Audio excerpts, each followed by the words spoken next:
कि अब वो फिर टिकटिकी लगा के एक नए ऑल्टरनेटिव की तरफ देख रहे हैं। आप मध्य प्रदेश, राजस्थान, छत्तीसगढ़, महाराष्ट्र, गुजरात, आप कहीं चले जाइए, इस समय यूपीए की सरकार की छवि और उसके प्रति लोगों में विश्वसनीयता इतनी कमजोर है, इतनी कम है कि भाजपा को बहुत कुछ ज्यादा करने की जरूरत नहीं पड़ेगी। लेकिन सुधांशु जी, मोटे तौर पर अगर मैं सीट्स के हिसाब से देखूं तो 200 सीट ऐसी हैं जहां भारतीय जनता पार्टी की प्रेजेंस ही नहीं है ढंग से। तो यानी भारतीय जनता पार्टी को जो पूरा चुनाव लड़ना होगा वो लगभग 350 सीटों पर लड़ना होगा। देखिए, तो चुनाव थोड़ा टफ हो जाता है जब आपके पास केवल 350 सीटें हो जीतने और हारने के लिए। इसमें अमिताभ जी आपको दो रूप में इसका विश्लेषण करना पड़ेगा जी। एक विश्लेषण ये करना पड़ेगा कि भाजपा का खुद का क्या होने वाला है, और एक ये विश्लेषण करना पड़ेगा कि सहयोगी दल कौन कौन से हो सकते हैं, कौन कौन से नहीं हो सकते हैं। देखिए, दो स्टेट भाजपा के लिए बहुत महत्वपूर्ण है, एक उत्तर प्रदेश और एक राजस्थान। राजस्थान में 25 सीटें हैं, हमारे 2 सांसद हैं, किसी जमाने में 21 सांसद थे, अब स्थिति यह है कि 24 सांसद आएंगे वहां से। यूपी 80 सांसदों का प्रदेश, हम केवल 10 पे हैं। आज की स्थिति में जो देख रहा हूं उसे 50 सांसद अकेले यूपी से आने वाले हैं। तो भाजपा का खुद का ग्राफ इस चुनाव में इतना अधिक होने वाला है कि जो आशा के किसी भी पैरामीटर के बियॉन्ड जाने वाला है। ये मैंने कहा सुनामी की बात कही, इसलिए कह रहा हूं मैं आपको। सुधांशु जी, लोग कहते हैं कि कांग्रेस का डिटोरिएशन भारतीय राजनीति में जितनी तेजी से हुआ, भाजपा उस खाली हुई जगह को उतनी तेजी से भर नहीं पाई। वो स्थिति गुजरात चुनाव से पहले की लोग कहते थे। गुजरात चुनाव के जीत के बाद एकदम से आपने देखा होगा कि माहौल में एक बड़ा परिवर्तन आ चुका है। लोगों में भाजपा इस समय आशा की किरण बन गई है। देखिए, राजनीति में एक होप फैक्टर बहुत बड़ी चीज होती है। आज के निराशापूर्ण वातावरण के अंदर लोगों को अगर आज उम्मीद की किरण, आशा की किरण कहीं दिख रही है तो भाजपा से दिख रही है। एक, भाजपा में नया नेतृत्व आया, राजनाथ जी का बड़ा कद है, उधर नरेंद्र मोदी जी जीते हैं, उधर सुषमा जी का लगातार जो परफॉर्मेंस है लोकसभा में और बाहर, ये एक बड़ी विश्वसनीयता जो है लोगों में पैदा होती जा रही है। और इस विश्वसनीयता को आप उम्मीद में अब धीरे धीरे परिवर्तन करते जा रहे हैं। तो जब तक चुनाव आएंगे, आप देखेंगे कि भाजपा का नेतृत्व जो है देश में आशा की किरण, उम्मीद का केंद्र, होप फैक्टर जिसको मैं बोलता हूं, वो बन जाएगा। और जब एक नेतृत्व होप फैक्टर बन जाता है तो फिर तो सुनामी आनी।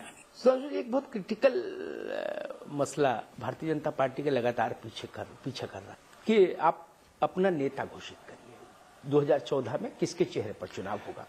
और ये मांग सामान्य कार्यकर्ता से लेके और आपके सबसे बड़े एलआई जेडीयू की तरफ से भी आई।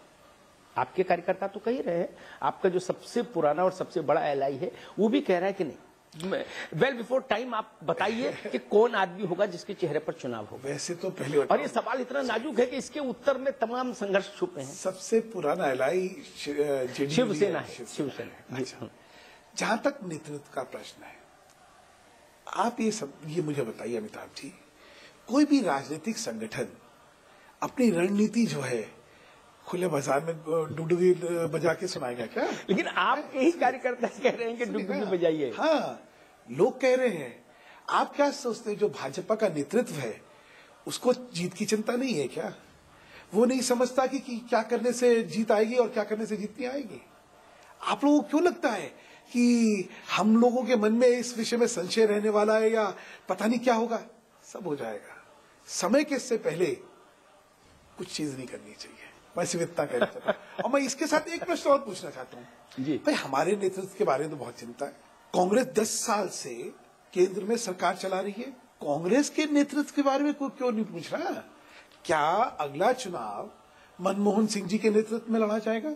क्या वो प्रधानमंत्री के उम्मीदवार होंगे, या राहुल गांधी होंगे, या सोनिया जी होंगी, या पी चिदम्बरम होंगे, या एंटनी होंगे? हमसे तो पूछ रहे हैं भैया, उनसे भी तो पूछ लीजिए। ये मैं अभी तक मीडिया का ये दृष्टिकोण नहीं समझ पाया हूं। भाई जो सरकार में है पहले उससे तो पूछ लो कि अगली सरकार का दावा जो तुम भर रहे हो उसमें तुम्हारा प्रधानमंत्री का चेहरा कौन होगा? क्या तुम मनमोहन सिंह को छोड़ने वाले हो? थोड़ा समय आने दीजिए, थोड़ा सब्र करिए, सारी चीजें देश के सामने हो जाएंगी। और मैंने जैसा आपसे कहा, किसी भी रणनीति का ये अहम भाग है कि वो क्या करना चाहिए हमें जिससे हमें सर्वाधिक वोट मिल सकते हैं, वो क्या करना चाहिए जिससे जीत का श्रेय और जीत का सेहरा हमारे सिर बंधेगा। और हम सब जीतना चाहते हैं। मैं तो सिर्फ इतना कहना चाहूंगा आपसे। कभी कभी आपको नहीं लगता कि जब नेतृत्व की भरमार हो जाए तो भी संकट घनीभूत हो जाता है? देखिए, ये किसी भी राजनीतिक संगठन के लिए बड़ी स्वाभाविक सी चीज है। अभी तक अटल जी और आडवाणी जी का कद और उनका नेतृत्व सर्वमान्य था।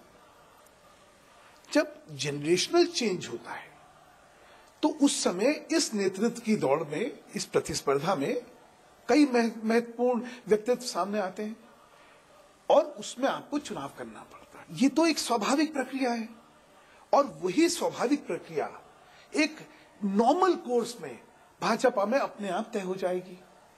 और ये एक बहुत हेल्दी प्रक्रिया है। ये कांग्रेस जैसा नहीं है कि वहां नेतृत्व के नाम पे सारे दरवाजे बंद हैं कि भाई श्रीमती इंदिरा गांधी, राजीव गांधी, सोनिया गांधी, राहुल गांधी, प्रियंका गांधी और नहीं पता नहीं कितनी जनरेशन तक वही चलने वाला है कि भाई बाकी सब कर लो, नेतृत्व का दरवाजा बंद है। हमारे यहाँ नेतृत्व का दरवाजा बंद नहीं है, खुला हुआ है और उसमें कई प्रत्याशी हो सकते हैं, जो कि अच्छा है। आपके एलाइज भी अपनी अपनी पसंद बता रहे हैं। उद्धव ठाकरे ने अभी कहा कि सुषमा स्वराज बाला साहब ठाकरे की पसंद थी, हम चाहेंगे कि बाला साहब ठाकरे की पसंद को भाजपा ध्यान में रखे, अभी उन्होंने कहा जी। नीतीश कुमार नाम तो नहीं लेते लेकिन वो कुछ शर्तें जरूर सार्वजनिक कर चुके हैं कि भाई इन पैरामीटर्स पर वो चेहरा खरा उतरना चाहिए। अमिताभ जी, ये भी बड़ा स्वाभाविक चीज है। जो प्रधानमंत्री बनेगा वो भाजपा का प्रधानमंत्री नहीं बनेगा, वो एनडीए का प्रधानमंत्री बनेगा। अच्छा, अगर ये होगा तो ये सही नहीं है क्या कि जो भी अलाइज हैं, जो भी आपके सहयोगी दल हैं, उन सबका मत और उन सबका मूल्यांकन, उसके बारे में भाजपा के नेतृत्व को जानकारी भी होनी चाहिए और उसका जितना महत्व होना चाहिए उसके बारे में सोच भी होनी चाहिए। इसमें गलत क्या है? लेकिन अंतिम फैसला इस विषय में भाजपा का जो निर्णायक दल है वो बैठ के लेगा और वो फैसला तर्कसंगत होगा, वो फैसला जनता की आकांक्षाओं पे खरा उतरेगा, वो भाजपा को एक नए शिखर तक लेके जाएगा। इसमें मुझे तो कोई संशय की गुंजाइश नहीं दिखती है। सुधांशु जी, आपको नहीं लगता कि बंगारू लक्ष्मण का जब प्रसंग आया था तो उसने भाजपा को बहुत समय तक असहज स्थिति में रखा और अभी जो निवर्तमान अध्यक्ष रहे नितिन गडकरी, उनके ऊपर जो आरोप लगे उससे भी भारतीय जनता पार्टी के लिए एक जो उसका परसेप्शन है उसको कहीं ना कहीं डेंट लगा? देखिए, आप जो बात कह रहे हैं ये 100% सही है कि परसेप्शन मैनेजमेंट में जो आरोप लगे उससे भाजपा एक टाइट कॉर्नर में आ गया था। और शायद इसी चीज को देखते हुए नितिन गडकरी जी ने खुद ने कहा कि मैं अध्यक्ष का पद दूसरी बार के लिए नहीं लूंगा, क्यों उन्हें भी दिख रहा था कि जो स्थितियां पैदा कर दी गई थी, वो जो झूठ बार बार बोल के लोगों के दिमागों में एक भ्रम पैदा कर दिया गया था, उससे कहीं भाजपा का नुकसान हो सकता है। इसी वजह से उन्होंने खुद स्वेच्छा से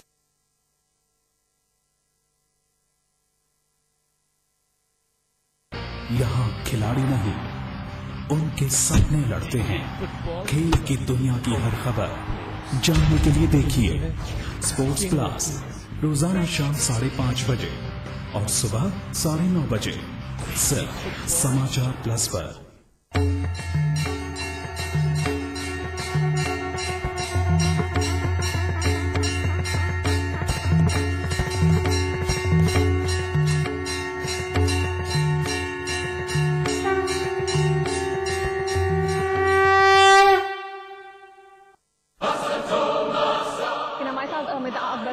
वरिष्ठ पत्रकार मौजूद है। तो पहली बार मायावती ने जब प्रेस कॉन्फ्रेंस की, जो लगाम है देश के लगभग सभी बड़े न्यूज चैनलों पर नजर आने वाला एक जाना पहचाना चेहरा, जिसे जनता ने भी अपना प्रवक्ता माना, जिसके बिना अधूरी है हर बहस, हर चर्चा।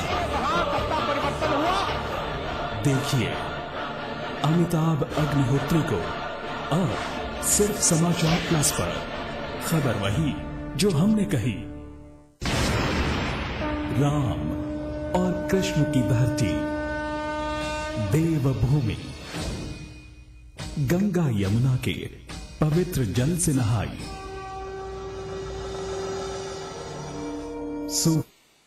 नेचर के पास। Shri Rajnigandha Greens Noida Extension, a quality product by Rajput Group of Companies. पवित्र कुंभ पर्व का तीर्थ है इलाहाबाद। इंसान तो इंसान, परिंदे भी खींचे चले आते हैं यहाँ। इलाहाबाद एक ख्वाब है पुरखों का, एक सपना है नई पीढ़ी का। महापौर अभिलाषा गुप्ता नंदी ने साकार किया वो सपना। साफ सुंदर और हरा भरा शहर है अपना इलाहाबाद। एक बार जो आए यादें शहर की दिल में बस जाएं, दिल बस यही दोहराए, नंदी है तो अच्छा ही होगा। कुंभ नगरी प्रयाग में आपका हार्दिक स्वागत एवं अभिनंदन है। इसमें टेस्ट है, तंबाकू नहीं। आप भी आजमाइए रजनीगंधा।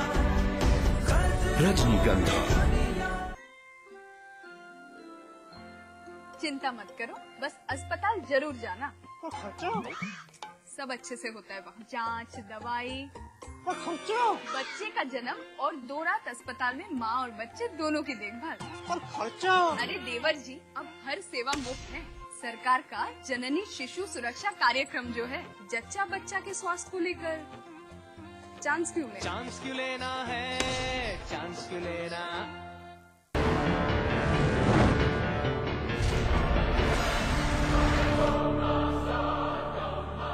Welcome back. ब्रेक के बाद आप सभी का बहुत बहुत स्वागत है। मैं हूं अमिताभ अग्निहोत्री और आज चक्रव्यूह में आप देख रहे हैं भारतीय जनता पार्टी के वरिष्ठ नेता सुधांशु मित्तल को। सुधांशु जी उत्तर प्रदेश की बात कर रहे थे, आपने बहुत अच्छी बात कही। इस बात को मैं दूसरे शब्दों में तमाम पॉलिटिकल चर्चाओं में कोट करता हूं कि मायावती और मुलायम सिंह के कद के एटपार नेता कांग्रेस को भी ढूंढना होगा और भाजपा को भी ढूंढना होगा उत्तर प्रदेश में। नहीं, ये एक बहुत बड़ी समस्या है। आज जो उत्तर प्रदेश में भाजपा का वर्चस्व खत्म हुआ है, उसके पीछे ये एक बहुत बड़ा समस्या दिख रही है भाजपा में, क्योंकि नेतृत्व, स्थानीय नेतृत्व, उसके कारण क्या रहे, एक बहुत बड़ी चर्चा हो जाएगी। लेकिन आज की वस्तुस्थिति ये है कि उस नेतृत्व का कद ना मुलायम सिंह के कद के बराबर है, ना मायावती के कद के बराबर है। जो भाजपा के कद्दावर नेता हैं, जो कि उनके कद के सामने खड़े हो सकते थे, उनकी क्योंकि राष्ट्रीय भूमिका है, इसलिए स्थानीय परिप्रेक्ष्य उनका ना होने की वजह से आज ये समस्या है भाजपा में। और इस समस्या का समाधान के बारे में बहुत गंभीर चिंता हो रही है और कहीं ना कहीं कुछ समाधान निकाला जाएगा। तभी तो जनता, जो स्थानीय जनता है, जो प्रादेशिक जनता है, वो आस्था अपनी भाजपा पे तभी रख पाएगी जब उसको वहां एक स्थानीय चेहरा मिलेगा। इसमें बिहार में जब राहुल गांधी गए या उत्तर प्रदेश में जब उन्होंने कैंपेन किया तो मैंने बहुत सारी उनकी रैलीज अटेंड की। राहुल गांधी के प्रति लोगों में उत्साह था, इसमें शक नहीं। लोग आते थे। वो गांधी परिवार का एक अपना करिश्मा है, वो मैचलेस करिश्मा है हिंदुस्तान की जनता के सामने। जब वो उतरते हैं मैदान में, वोट भले न मिले लेकिन एक लहर पैदा होती है। लेकिन मैंने बिहार और उत्तर प्रदेश दोनों जगह देखा लोगों को ये सवाल करते हुए कि वोट के बाद राहुल जी दिल्ली चले जाएंगे, यहाँ किसके नाम पर वोट दें? बिहार में किसको नेता माने, उत्तर प्रदेश में किसको नेता माने? आपने अभी बहुत अच्छी बात करी। अब इसी का विश्लेषण करिए। क्या कारण है कि राहुल गांधी उत्तर प्रदेश में जितनी भी लिमिटेड सक्सेस हुई, लोकसभा में तो बहुत ही सक्सेसफुल हुई, हाँ? 22 और ठीक है, 22 सीटें। जिस संगठन की 25 विधानसभा सीटें थी, वो संगठन बिना संगठन हुए 22 लोकसभा जीतता है, बहुत बड़ी बात थी। और यूपी और बिहार में जाके कुछ नहीं होता है, वही राहुल गांधी। क्या कारण था? मैं जो आपको स्थानीय नेतृत्व वाली बात कह रहा हूं ना, उसके परिप्रेक्ष्य में इसको देखिए 2009 में क्या हुआ। यूपी की जनता पहले 2007 में सपा के प्रशासन से त्रस्त थी, गुंडाई की पराकाष्ठा थी, चरम सीमा पे थी। लोग पिंड छुड़ाने के लिए एक विकल्प ढूंढ रहे थे और मायावती की एक छवि थी कि ये एंटी क्रिमिनल है, तो उन्होंने मायावती पे अपना विश्वास जमाया। मायावती जी ने जैसे ही जीता, सारे क्रिमिनल अपनी पार्टियों में भर्ती कर लिए, तो एक तरफ कुआं दूसरी तरफ खाई, जनता के सामने फिर विकल्प का विषय आया। 2009 के अंदर जो मैंने आपको कहा local context, Rahul Gandhi UP के हैं और राहुल गांधी मायावती और मुलायम सिंह